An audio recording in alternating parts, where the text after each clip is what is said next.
Welcome to சுடு தண்ணி. இன்றைக்கி நம்ம வீடியோவில் ரொம்ப குவிக்காக பண்ணக்கூடிய ஒரு ஸ்வீட் தான் பார்க்க போகிறோம்.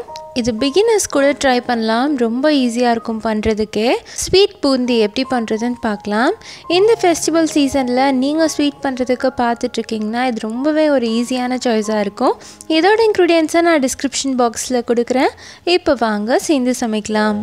ஃபர்ஸ்ட் இதுக்கு ஒரு பவுலில் 1 கப் கடலை மாவு சேர்த்துக்கலாம். இது நல்லா சளிச்சிட்டு நான் அதுக்கப்புறம் சேர்த்துருக்கேன். இதில் நான் ஒரு 1/4 டீஸ்பூன் கலர் ஆட் பண்ணிக்கிறேன். நான் இன்றைக்கி லெமன் எல்லோ ஆட் பண்ணியிருக்கேன். இது கம்ப்ளீட்டாக ஆப்ஷனல் தான், வேணும்னா சேர்த்துக்கலாம். கூடவே 1/4 டீஸ்பூன் அளவு ஆப்ப சோடா சேர்த்துக்கிறேன். சேர்த்துட்டு இதை நல்லா கலந்து விட்டுடலாம். இதோட ஃபஸ்ட்டு ஒரு 1/2 கப் தண்ணி சேர்த்துட்டு நல்லா மிக்ஸ் பண்ணிக்கோங்க. விஸ்க் வச்சு மிக்ஸ் பண்ணிங்கன்னா கட்டி இல்லாமல் நல்லா ஈவனாக ஸ்மூத்தாக வந்துடும். தண்ணி கொஞ்சம் கூட குறைய நீங்கள் அட்ஜஸ்ட் பண்ணிக்கலாம். ஆனால் அந்த கன்சிஸ்டன்சி ரொம்பவே முக்கியம். நல்லா ஃப்ளோயியான கன்சிஸ்டன்சி இருக்கணும். அதே சமயம் கொஞ்சம் திக்காக இருக்கணும், அப்படியே வலிஞ்சு ஓடக்கூடாது. ரொம்ப தண்ணியாக நம்ம கலந்துட்டோம் அப்படின்னா பூந்தி ரவுண்டாக வராது, தண்ணி மாதிரி அப்படியே சேர்ந்து வரும். ஸோ அந்த மாதிரி நம்ம பண்ணக்கூடாது. கையில் எடுத்து பார்த்தா ஓடாமல் இருக்கணும். அதே சமயம் திப்பியாக இல்லாமல் கரைச்சிக்கோங்க. இப்போ இது ரெடியாக இருக்குது. அடுத்து நம்ம ஒரு கடாயில் 1/2 கப் சர்க்கரை சேர்த்துக்கிறேன். இதில் ஒரு 1/2லேருந்து 3/4 கப் தண்ணி சேர்த்துட்டு நல்லா கரைச்சி எடுத்துக்கலாம். இது கரைஞ்சிட்ருக்கும் போதே இதில் 2 ஏலக்காய் சேர்த்துக்கிறேன். நீங்கள் ஏலக்காய் தூள் கூட சேர்த்துக்கலாம். சேர்த்துட்டு நல்லா மிக்ஸ் பண்ணிக்கோங்க. இது நல்லா கரையட்டும். இதுக்கு பதம் ஒரு ஸ்டிக்கியான கன்சிஸ்டன்சி வரணும். ரொம்ப திக்காயிட்டாலும் நம்மளுக்கு பூந்திக்குள்ளே ஜீரா அப்சர்வ் ஆகாது. ஸோ ரொம்ப தண்ணியாகவும் இருக்கக்கூடாது, அதே சமயம் ரொம்ப திக்காகவும் இருக்கக்கூடாது.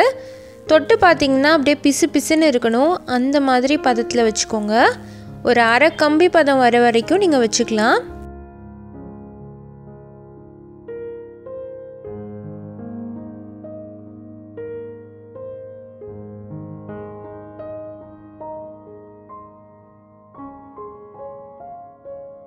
இதில் ஒரே ஒரு பிஞ்ச் நான் கலர் சேர்த்துக்கிறேன். இது ஆப்ஷனல் தான். இதை நல்லா மிக்ஸ் பண்ணிக்கலாம்.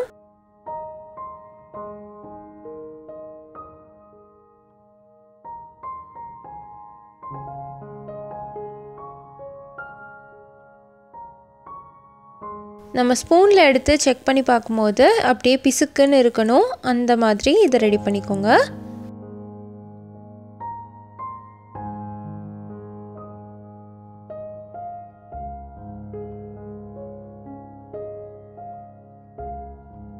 நான் கையில் எடுத்து காட்டுறேன். இது பார்த்திங்கன்னா ஒரு கிளேஸோடு இருக்கும்.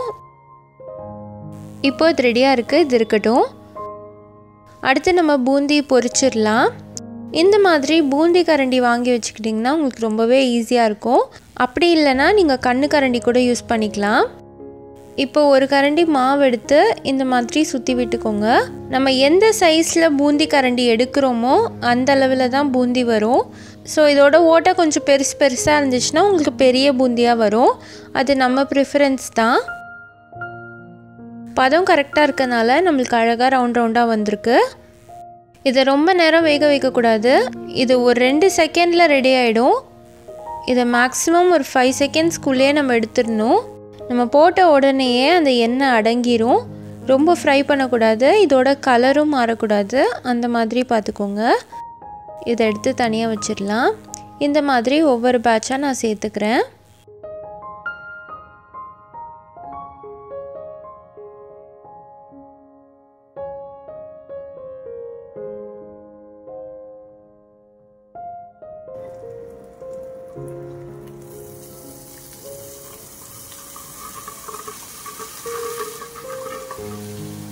நம்மளுக்கு பூந்தி கரண்டிலேருந்து விழும்போது இப்படி தான் இருக்கும். ஸோ அழகாக தனித்தனியாக நம்மளுக்கு விழுந்துடும். டக்குன்னு எடுத்து நீங்கள் தனியாக வச்சுக்கோங்க.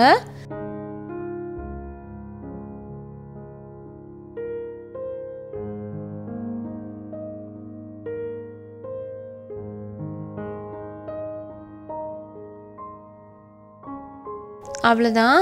இப்போ நான் இதெல்லாம் பொரிச்சு எடுத்துட்டேன். இதை நம்ம அப்படியே சக்கரை பாகில் சேர்த்துடலாம். சக்கரை பாகு ரொம்ப ஆறி இருக்கக்கூடாது, கொஞ்சம் வார்மாக இருக்கும் போது சேர்த்துக்கோங்க. சேர்த்துட்டு இதை நல்லா ஊற விட்டுருங்க. ஒரு 1 மணி நேரமாவது இதை ஊறட்டும். 1 கப் கடலை மாவுக்கு நம்ம எல்லா மாவையும் யூஸ் பண்ணி பொரிச்சிருந்தோன்னா இந்த சர்க்கரை பாகு கரெக்டாகவே முடிஞ்சிரும்.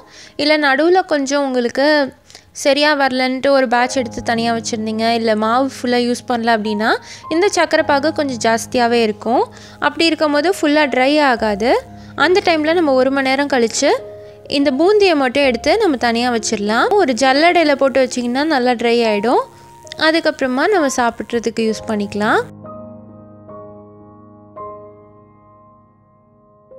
இப்போ பார்த்திங்கன்னா இது நல்லா ட்ரை ஆகிடுச்சு. ஜீராவும் நல்லா அப்சர்வ் ஆகிருக்கும், அதே சமயம் சொதனும் இருக்காது. இந்த மாதிரி ரெடி பண்ணிக்கலாம். அவ்வளோதான், நம்மளோட ஸ்வீட் பூந்தி இப்போ சூப்பராக ரெடி ஆகிடுச்சு. இந்த ஃபெஸ்டிவல் சீசனுக்கு இது ரொம்ப ரொம்ப ஈஸியான ஒரு ரெசிபியாக இருக்கும். பதம் பார்த்துக்கிட்டிங்கன்னா நீங்கள் ரொம்பவே ஈஸியாக பண்ணிடலாம். நீங்களும் இதே மாதிரி இதை ட்ரை பண்ணி பார்த்துட்டு எப்படி இருந்துச்சுன்னு சொல்லி கமெண்ட்டில் சொல்லுங்கள். இந்த வீடியோ உங்களுக்கு பிடிச்சிருந்தா லைக் பண்ணுங்கள், சுடு தண்ணி சேனலை சப்ஸ்கிரைப் பண்ணுங்கள். தேங்க்யூ.